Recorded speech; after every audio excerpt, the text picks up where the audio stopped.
Good morning dear students, myself Sanjay Makwana, lecturer polytechnic college. आज इस topic में अपन बात करेंगे फैक्टर्स अफेक्टिंग टायर लाइफ।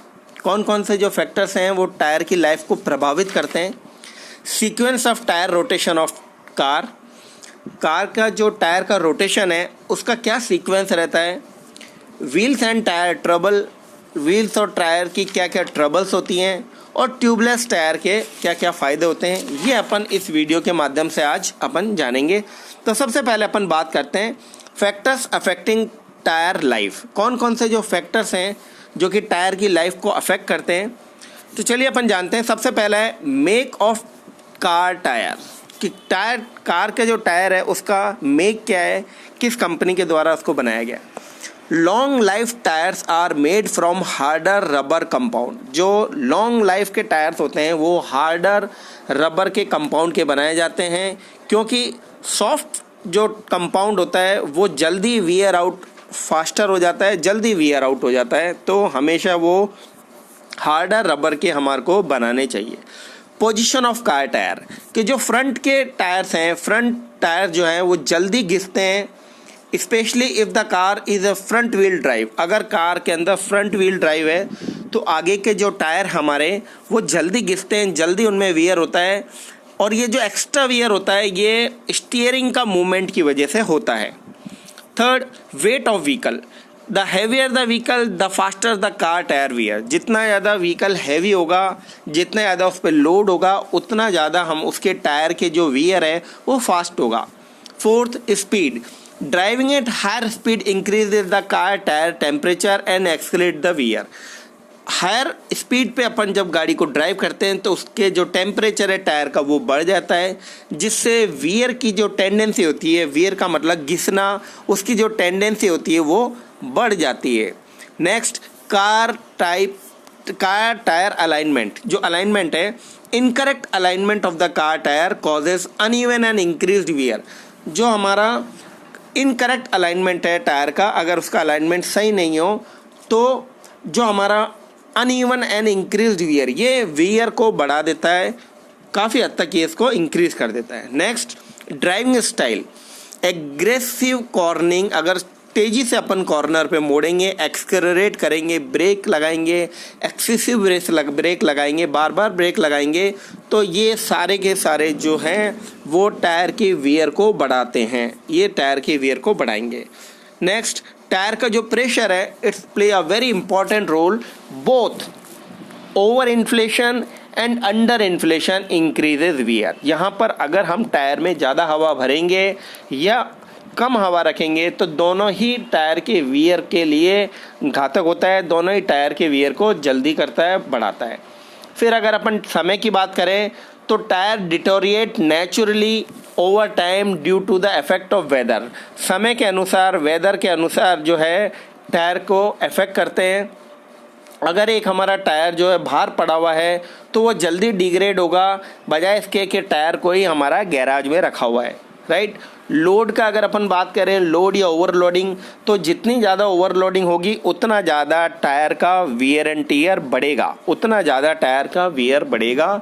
अगर अपन रोड कंडीशन की बात करें तो वो भी हमारे टायर की लाइफ को बहुत हद तक अफेक्ट करती है। किस तरीके से कि टायर की लाइफ जो होती है वो डिपेंड करती है रोड की कंडीशन पे, क्योंकि रोड जितना ज़्यादा रफ एंड टफ होगा, ऊबड़ खाबड़ होगा, अनइवन होगा, उतना ज़्यादा उसके अंदर वियर होगा। और वो एक बहुत ही इम्पॉर्टेंट कंडीशन है जो कि हमारे टायर की लाइफ को अफेक्ट करती है बहुत ज़्यादा। तो ये थे हमारे डिफरेंट फैक्टर्स जो कि हमारे टायर की लाइफ को अफेक्ट करते हैं। जैसे मैंने आपको कहा, टायर के अंदर जो हवा का प्रेशर है ये बहुत इंपॉर्टेंट रोल प्ले करता है। जनरली हमारी टेंडेंसी होती है कि हवा जो है टायर के अंदर या तो बहुत ज़्यादा भरा देते हैं हम, या हमें पता ही नहीं चलता कि कब टायर के अंदर हवा कम हो चुकी है।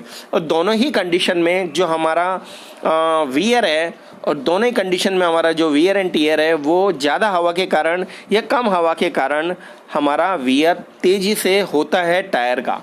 तो हमें ये ध्यान रखना चाहिए कि क्या एप्रोप्रिएट उसका प्रेशर है जो हमें टायर के अंदर रखना चाहिए। तो ये सारे जो फैक्टर्स हैं वो हैं हमारे टायर के वियर के। Now we discussing the rotation of tyre का।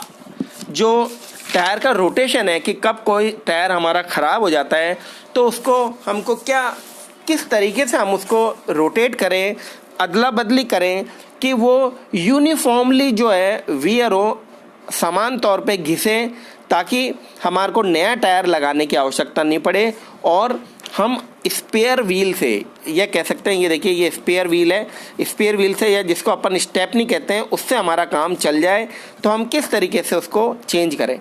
तो यहाँ आप देख सकते हैं कि ये जो पहला पैटर्न बता रखा है ये फ्रंट साइड है, ये देखिए ये फ्रंट है, ये बैक साइड है। तो इसमें ये जो फ्रंट के टायर, ये जो रियर के टायर हैं ये वाला, ये तो देखिए फ्रंट में इस तरफ आ जाएगा और ये जो रियर वाला टायर है ये फ्रंट में राइट साइड के अंदर आ जाएगा, इसको अपन रिप्लेस कर देंगे। और ये जो स्पेयर टायर है ये हमने लगा दिया बैक की तरफ राइट में, राइट, और ये जो पीछे वाला है ये हमने लगा दिया बैक की तरफ लेफ्ट में। और यहाँ से जो हमारा एक्स्ट्रा टायर निकला था वो हमारा स्टेपनी में चला गया। तो ये एक पहला पैटर्न है जो कि यूनिफॉर्मिटी को मेंटेन करता है। इस तरीके से अपन टायर को बदलेंगे या रोटेशन करेंगे तो हमारा जो वियर है टायर का वो यूनिफॉर्मली रहेगा, जिससे एक समय बाद हम सारे टायर्स को एक साथ रिप्लेस कर सकते हैं। क्योंकि आपको पता होना चाहिए कि जो फ्रंट के टायर हैं वो जल्दी घिसते हैं as compare to the rear tyre. Reason कि स्टीयरिंग का, जैसे मैंने भी बताया था कि स्टीयरिंग का जो होता है, स्टीयरिंग वगैरह जो हम करते हैं तो उसके कारण टायर पे जो दबाव होता है वो ज़्यादा होता है। और फ्रंट व्हील ड्राइव जो होता है उसके अंदर क्योंकि वेट ज़्यादा होता है आगे की तरफ, तो उसके कारण भी टायर हमारे जल्दी घिसते हैं। तो हम चाहते हैं कि अगर हम समय पे करीब 8000 किलोमीटर के बाद, हर 8000 किलोमीटर के बाद ये रोटेशन कर लें तो एक समय आएगा जब हमारे टायर जो है समान रूप से घिसे हुए होंगे और ऐसी कंडीशन में हम सबको एक साथ नए से रिप्लेस कर सकते हैं, ताकि हमें ये नहीं रहेगा कि कोई आधा घिसा हुआ टायर हमने नया लगा दिया, राइट। तो पहला तो कारण ये है। दूसरा हमारा जो सीक्वेंस है वो देखिए ये वाला है। इसमें हमने क्या करा, जो स्टेपनी है उसको हमने लगाया फ्रंट में राइट साइड में, और यहाँ देखिए कि ये हमने भेजा पीछे की तरफ लेफ़्ट के अंदर, पीछे की तरफ रियर साइड में लेफ़्ट में, और उसको अपन ने बगल वाले से रिप्लेस कर दिया। देख रहे हैं आप यहाँ पे, इस वाले को अपने पास वाले से रिप्लेस कर दिया और ये जो हमने यहाँ से हटाया था उसको हमने फ्रंट में लेके आ गए।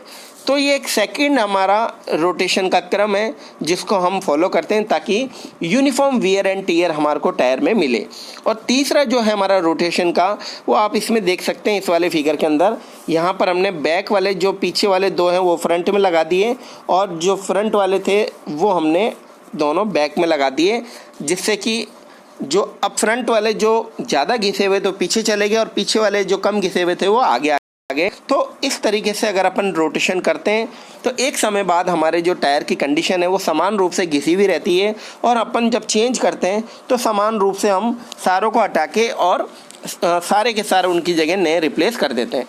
तो इसका सबसे बड़ा फ़ायदा है कि एक समय में अपन सारे टायर्स को रिप्लेस कर सकते हैं, ताकि हम ये नहीं कहें कि हमारा आधा नया टायर जो है वो चला गया, सारे के सारे हम नए लगा सकते हैं। तो ये सबसे बड़ा फ़ायदा होता है टायर रोटेशन का, जो कि हमें रेगुलर इंटरवल्स में करना चाहिए।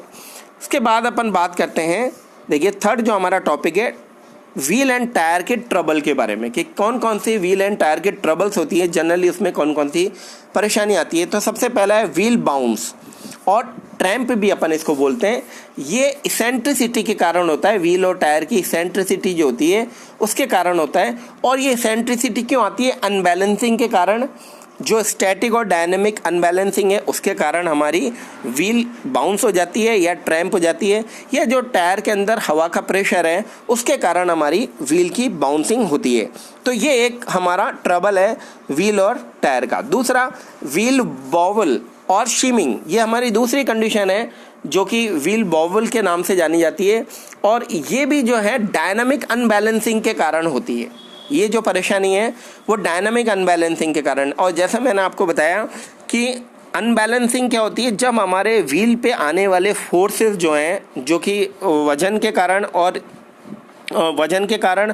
स्पीड के कारण आते हैं, अलग अलग तरह के फोर्सेस जो हैं हमारे व्हील के ऊपर आते हैं, वो जब तक समान रूप से डिस्ट्रीब्यूट रहते हैं तब तक हमारा व्हील बैलेंस रहता है। लेकिन जैसे जैसे ये वेट जो है अनइवनली डिस्ट्रीब्यूट हो जाते हैं, ये फोर्सेस जो हैं अनइवनली डिस्ट्रीब्यूट हो जाते हैं हमारे व्हील पे, कहीं कम कहीं ज़्यादा हो जाते हैं, तो हमारा व्हील जो है वो अनबैलेंस हो जाता है। तो व्हील बॉबल भी एक अनबैलेंसिंग की प्रॉब्लम है, और डायनामिक अनबैलेंस जब हो जाता है तब ये व्हील हमारा वॉबल करने लग जाता है। तो ये हमारी सेकेंड जो ट्रबल है वो है।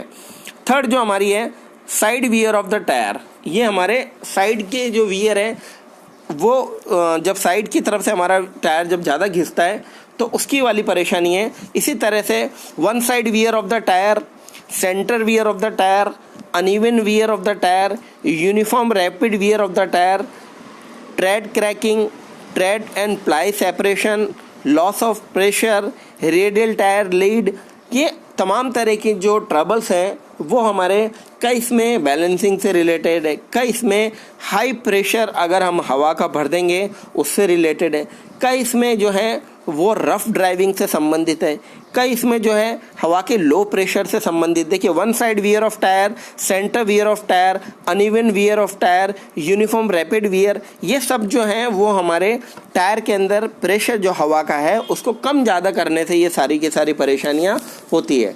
फिर जो ट्रेड का क्रैकिंग है ये भी एक तरह से टायर के अंदर हवा का जो प्रेशर है उससे ही डेवलप होती है। टायर का जो क्रैकिंग है या ट्रेड का जो प्लाई का सेपरेशन का, जब ज़्यादा हवा भर जाती है तो प्लाई सेपरेट हो जाती है, ये भी उसमें से एक उसी की एक समस्या है। और अगर अपन देखें तो जो रफ ड्राइविंग होती है, रोड की जो कंडीशन होती है उसके हिसाब से अगर अपन रफ ड्राइविंग करते हैं तो ये व्हील और टायर की ट्रबल्स की प्रॉब्लम उसमें भी बहुत तरीके से देखी जाती है। तो ये these are the common tyre and wheel troubles which are generally occur in the normal way, जो एक नॉर्मल वे में उत्पन्न होती है। अब अपन बात करते हैं ट्यूबलेस टायर की। यहाँ आप देख रखे हैं एक चित्र दे रखा है आपको ट्यूबलेस टायर, जिसको अपन जैसे एक हमारा कन्वेंशनल टायर होता है तो उसको अपन नॉर्मल टायर बोलते हैं जिसके अंदर एक ट्यूब होता है, और ये जो दूसरा वाला है हमारा ये ट्यूबलेस टायर है, इसके अंदर ट्यूब नहीं होता है। ये सबसे बड़ी इसकी खासियत है कि इसके अंदर ट्यूब नहीं होता है, और एयर जो है रिम और जो हमारा टायर है इसके बीच में ही रोकी जाती है एक रिटेनर के द्वारा। एक रिटेनर होता है उसके द्वारा ही हम इसको यहाँ पर हवा को रोकते हैं। तो ये देखिए यहाँ आप देख सकते हैं कि ये एक टायर है, इसमें ये ब्लू कलर का सीलेंट है, ये रिम देख रहे हैं आप, यहाँ पे ये रिम है जो हमारा व्हील की रिम है, ये बीड है, यहाँ पे टायर के अंदर बीड लगी हुई होती है, ये वाल लगा हुआ है, ये अलग अलग उसके कंपोनेंट्स हैं। और इस जोन में अपन हवा भर देते हैं। ये देखिए अपन इस जोन में हवा भर देते हैं, वाल के थ्रू, ये वाल है इसके थ्रू अपन हवा भर देते हैं इसके अंदर, तो यहाँ हवा ट्रैप रहती है। और इसके अंदर से सबसे इम्पॉर्टेंट जो पार्ट है वो लाइनर वाला रहता है। यहाँ अपन एक लाइनर लगा देते हैं, यहाँ पर लाइनर लगा हुआ था एक, ये लाइनर हवा को अंदर रोकने के काम आता है। ये सबसे बड़ा और ये बहुत ही अच्छे रबड़ का बना हुआ होता है लाइनर, हेलोजिनेटेड ब्यूटाइल रबर।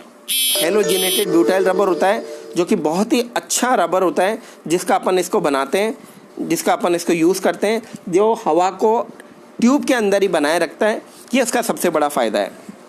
अगर अपन एडवांटेज की बात करें तो ट्यूबलेस टायर की कन्वेंशनल टायर के रेस्पेक्ट में, कंपैरिजन में बहुत सारे एडवांटेज होते हैं कि एक तो इसके अंदर हम ट्यूब नहीं लगाते हैं, दूसरा एक रिटेनर लगाते हैं जो कि रिम और टायर के इटसेल्फ में हवा को रिटेन करके रखता है, पैक करके रखता है और एयर टाइट रखता है, इसको सीलिंग का काम करता है। वो ट्यूबलेस टायर जो होते हैं उसमें लिक्विड सीलेंट भी भरा जाता है। ये देख सकते हैं आप, यहाँ पर ये सीलेंट भरा हुआ है।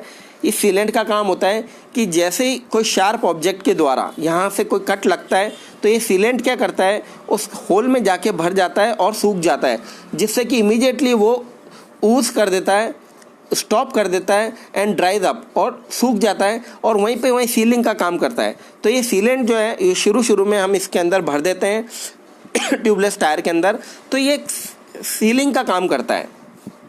और ट्यूबलेस टायर जो होते हैं वो लाइट होते हैं, उनकी लाइफ ज़्यादा होती है। लेकिन यहाँ पर एक चीज़ मैं क्लियर करना चाहूँगा कि ट्यूबलेस टायर जो होते हैं उसके अंदर ऐसा नहीं है कि हवा नहीं निकलती, उनमें भी हवा निकलती है, लेकिन उसमें जो हवा निकलने की रेट होती है, दर होती है, वो बहुत ज़्यादा स्लो होती है, बहुत धीरे से हवा निकलती है, क्योंकि वो एक एनक्लोज स्पेस में है, ना कि किसी ट्यूब में।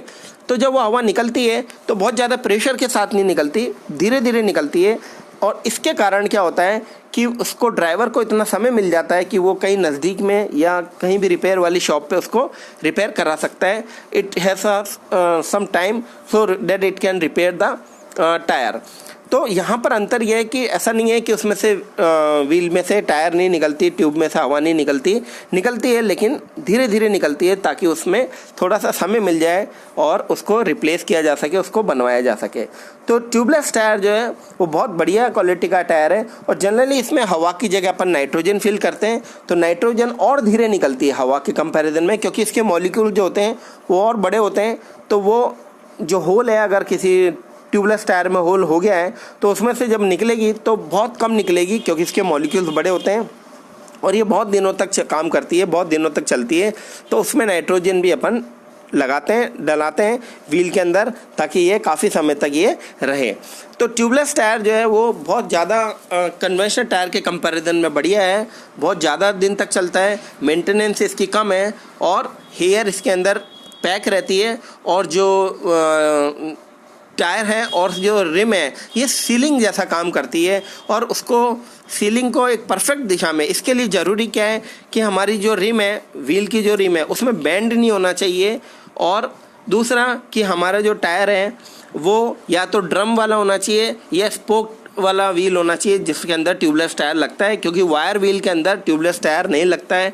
ये एक इसका ध्यान रखने वाला पॉइंट है, right.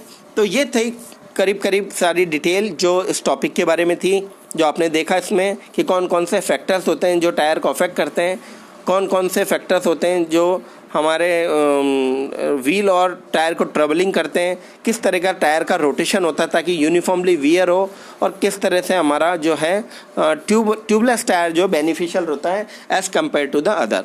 So this is all about the video. मैं उम्मीद करता हूँ आपको समझ में आया होगा. Thank you very much. बहुत बहुत धन्यवाद.